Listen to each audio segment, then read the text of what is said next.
Olá pessoal, bem, como o professor Tiago comentou com vocês, é, aquele exercício extra que ele passou ficou um pouco mal compreendido, então nós vamos refazer de forma bem simples, bem didática, para ver como se a gente consegue evoluir um pouquinho mais, tá? Bem, o exercício era mais ou menos esse aqui, tá? Foi dado dois círculos que se encontravam nos pontos P e Q, e esses círculos são duas retas, R1 e R2. E é o seguinte enunciado: vamos tomar como superfície dois círculos, no caso, nossas retas, que se tocam em dois pontos. E os infinitos pontos que formam esse círculo como nossos pontos. Nos exercícios anteriores, nós ignorávamos esses pontos entre eles, né? Agora nós estamos tomando como verdade, como aceitação esses pontos.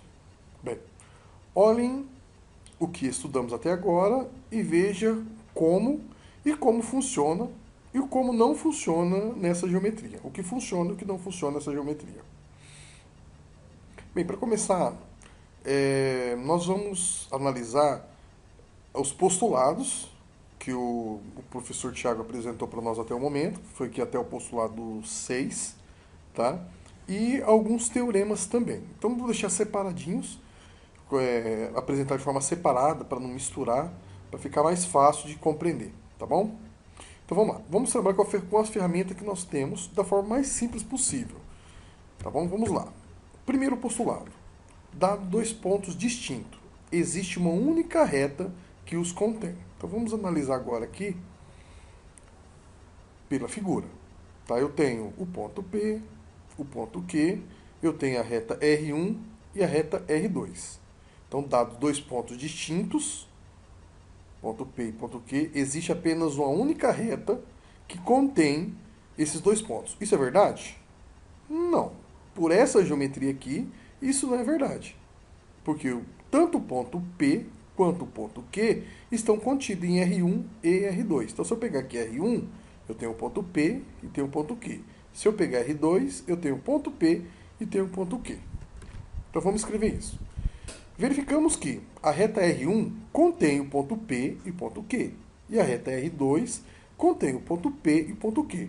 Logo, nessa geometria, o primeiro postulado não se aplica, pois temos duas retas que passam pelos mesmos dois pontos. Ok? Então vamos lá então. Postulado 2. Em qualquer reta estão no mínimo dois pontos distintos. Em qualquer reta estão no mínimo dois pontos distintos. Então eu tenho essa reta aqui, reta R1, eu tenho o ponto P e o ponto Q. São pontos distintos. Eu tenho a reta R2, eu tenho o ponto P, o ponto Q e o ponto M. Mas no mínimo dois pontos distintos. Então, nesse caso, o postulado se aplica. Então, nessa geometria, o postulado 2 se aplica. Como já mostrei para vocês, eu tenho na reta R2 ponto P, Q e M e na reta R1 ponto P e Q. Então são dois pontos. Ah, Perso, mas o ponto P e Q é comum para a reta R1 e R2. Não tem problema. O postulado ele não condena isso. Ok? Vamos lá então. Postulado 3. Existem pelo menos três pontos distintos não colineares. Bem, então vamos lá. Eu tenho a reta R1, que possui o ponto P, Q e N, que são colineares, estão na mesma linha, certo? Mas eu tenho o ponto M, que não é colinear a R1. Então não está em R1. E se eu tomar a reta R2, eu tenho o ponto P, Q e N. E eu tenho, nesse caso, o ponto N, que não é colinear a reta R2. Então, para essa geometria, o postulado 3 se aplica. Então, como escrevemos, nessa geometria, o postulado 3 se aplica, pois tomado a reta R1, temos o ponto M que está fora dela. E tomado a reta R2, temos o ponto N que também está fora dela. Beleza? Bem simples, bem tranquilo. Postulado 4, postulado da distância. Vamos lá. A cada par de pontos corresponde um único ponto maior ou igual a zero, sendo que esse número só é zero se os pontos forem coincidentes. Então vamos lá. Vamos analisar aqui. Então, para cada par de pontos, eu tenho 2 pontos, ok? Corresponde a um único número maior ou igual a zero, sendo que esse número só é zero se os pontos forem coincidentes. Bem, aqui começa um pequeno problema. Eu vou pegar aqui esse ponto P e esse ponto Q. Se eu analisar a distância no sentido horário, então eu vou chutar valores aqui. 1, 2, 3, 4, 5, 6, 7, 8, 9, 10, 11, 12, 13, 14, 15. Então o ponto Q está a uma distância de 15 do ponto Q. Porém, se eu pegar o ponto P no sentido anti-horário, eu vou ter 1, 2, 3, 4, 5. Então, ou seja, o mesmo ponto P, ele possui duas distâncias, a distância de 15 e a distância de 5. Logo, nessa geometria, o postulado 4 não se verifica, pois tomado um par de pontos na reta, ou seja, na minha circunferência, teremos duas distâncias, uma verificada no sentido horário, outra no sentido anti-horário. Entenderam, pessoal? Então, se eu pegar o ponto P e percorrer essa distância aqui, eu vou ter um valor. Se eu percorrer essa distância, eu vou ter um valor, outro valor. E é o mesmo em relação dos dois pontos, ponto P e Q. Beleza? Então, por ser uma reta cíclica, né, eu não posso, esse postulado ele não se aplica, não se verifica aqui. Muito bem. Postulado 5. Postulado da régua. Podemos estabelecer uma correspondência entre os pontos de uma reta e os números reais, de modo que cada ponto da reta corresponde exatamente a um número real. Cada número real corresponde exatamente a um ponto da reta. E a distância entre dois pontos é o valor absoluto da diferença entre os números correspondentes. Bem análogo ao que nós vimos no postulado 4, tá? Por quê? Se eu tomar esse ponto aqui, ponto P, como ponto zero, ao percorrer para a direita, no sentido horário, eu vou ter um valor.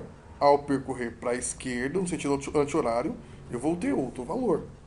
Tá? Então, como no postulado 4, para essa geometria, também não se aplica o postulado 5. Pois, partindo de uma origem qualquer, teremos dois números reais correspondentes ao ponto dado. No sentido anti-horário, no sentido horário e no sentido anti-horário. Para validar esse postulado, deve-se propor um outro postulado, um postulado que viria anterior a esse, né? Em que estabelece um sentido para a colocação da régua. Ou seja, se tivesse um postulado que estabelecesse, ó, dado ponto P, eu só posso colocar a régua no sentido horário positivo. Aí sim, eu só teria um valor para o meu ponto Q aqui. Mas nós não temos esse postulado. Então, eu tanto posso estabelecer como positivo no sentido horário, como estabelecer positivo no sentido anti-horário. Então, eu terei dois valores para o ponto Q. Então, postulado 5 não se aplica. Beleza? Tá. Então, postulado 6. Postulado da colocação da régua.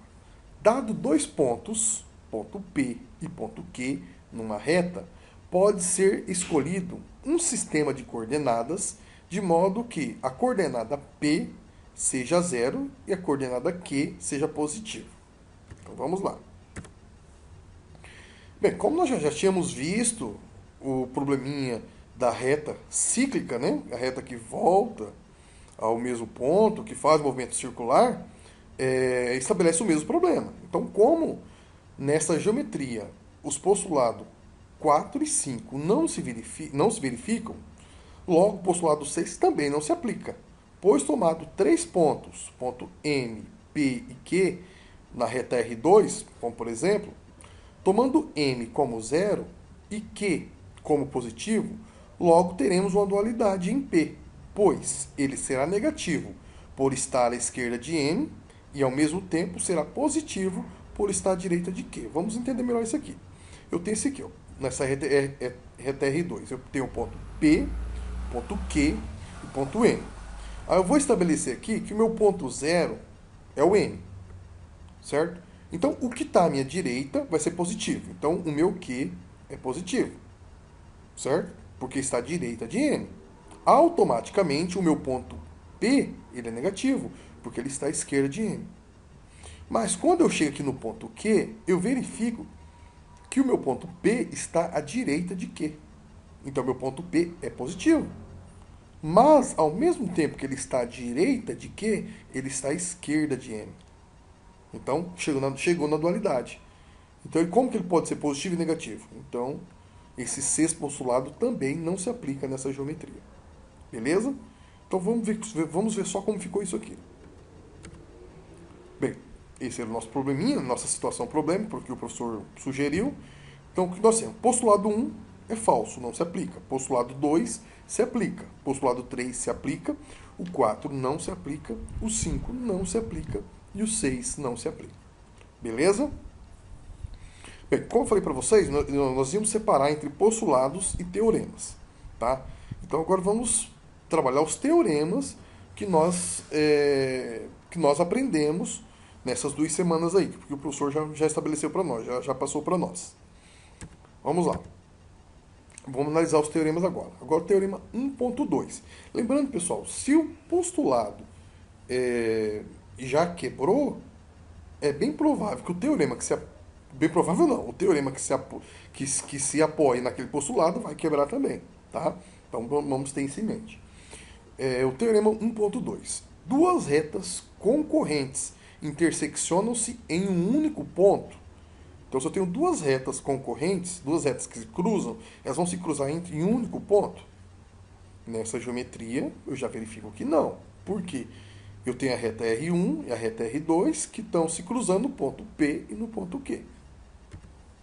Certo? Então, notamos que nessa geometria as retas R1 e R2 se interseccionam no ponto P e Q, invalidando a afirmação. Então, para essa geometria, essa afirmação é falsa, ela não é válida.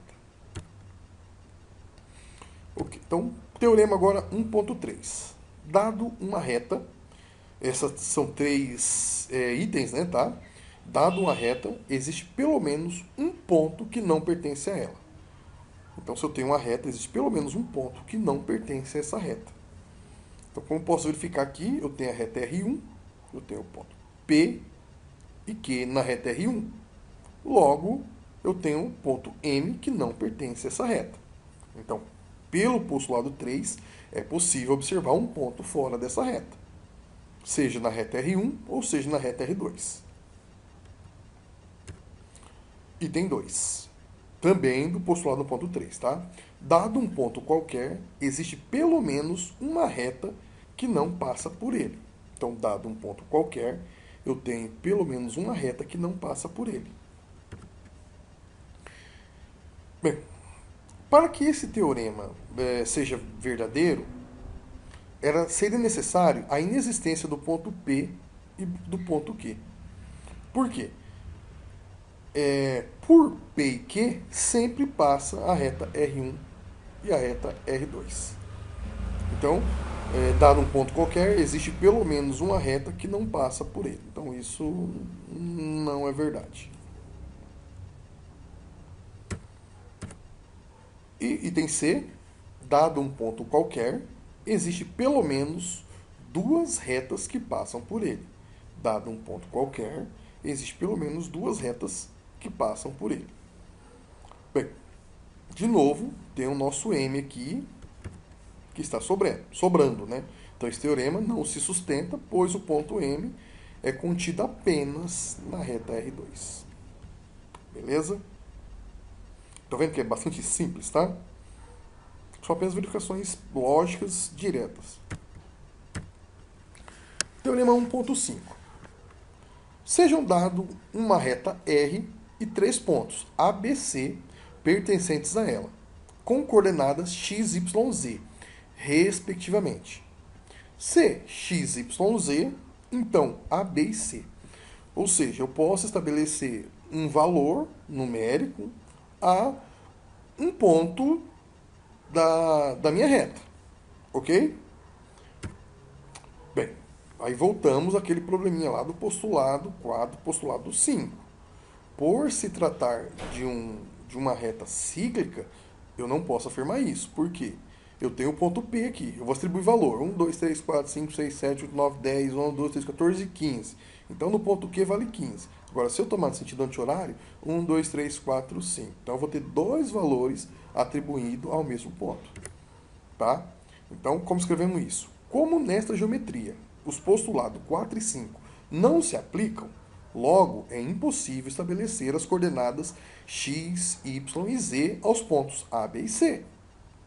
Por ser uma trajetória cíclica e não orientada quanto ao sentido, como eu falei. Se definirmos o horário e anti-horário, dá para fazer. Caso não sendo definido isso, eu vou ter dois valores. Como não podemos falar que há pontos entre outros dois, também não podemos afirmar números correspondentes que estejam entre dois pontos quaisquer. Como assim? Bem, vamos lá. Eu tenho o ponto P, o ponto M e o ponto Q, certo? Tudo na reta R2. Eu posso falar então que o ponto M está entre o ponto P e o ponto Q, certo? Mas eu também posso falar que o ponto P está entre Q e M, certo? Então, eu tenho dois pontos que estão entre outros dois pontos.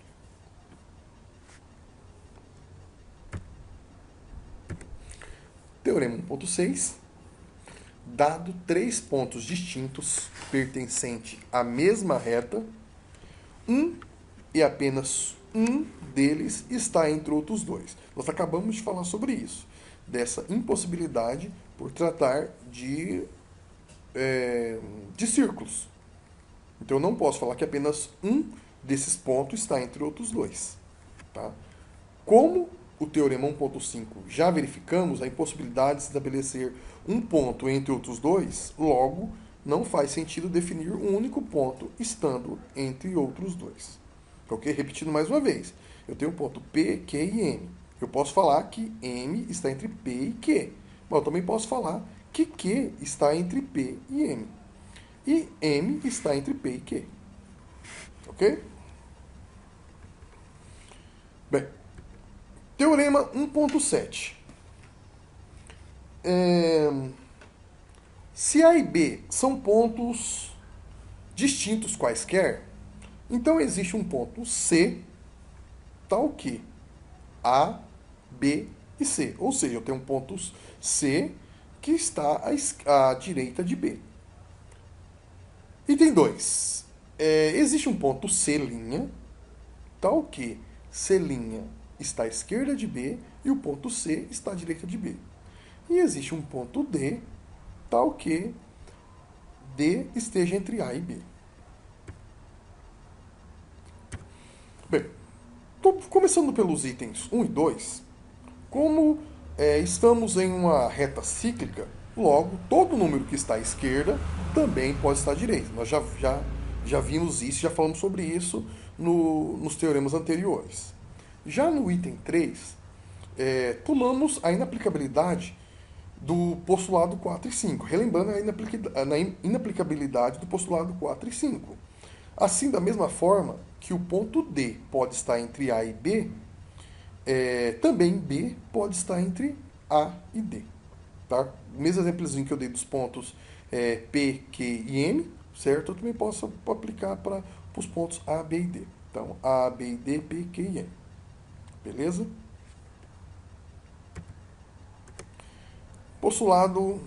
Teorema 1.10. É o teorema da localização de pontos. Seja uma semirreta e seja um x, seja x um número positivo, então existe um único ponto P em AB, tal que AP é igual a x. De novo, pessoal, retomando aquele problema da inaplicabilidade do postulado 4, postulado 5 nessa geometria. Porque aqui, ó, se eu pegar o ponto A e o ponto B, como por exemplo ponto P e ponto Q, eu tenho duas distâncias. Eu tenho essa distância aqui e vou ter essa distância aqui. Então, de certa forma, eu vou ter dois valores para x. Eu posso ter esse valor e posso ter esse valor para x. Então não teria aqui um único ponto em AB tal que esse ponto vale x. Então, novamente, recorrendo aos postulados 4 e 5, faltou que é impossível, tá? Impossível estabelecer dois valores. Perdão, é possível estabelecer dois valores a x. Então, a P não é único. Então, meu valor de x não é único. E por fim, o teorema 1.12. Todo segmento possui um único ponto médio. De novo, de forma até repetitiva, nós voltamos aos postulados 4 e postulado 5, por eles não ser possível de se aplicar. Então, só que o principal problema dessa afirmação não é que eu não tenho um ponto médio. O problema é que eu não tenho um segmento. Eu vou ter dois segmentos. Entre o ponto P e Q, eu não tenho um segmento. Eu vou ter esse segmento aqui, que é no segmento horário, e o segmento sentido anti-horário. Então, eu posso estabelecer um ponto médio aqui e posso estabelecer um ponto médio aqui.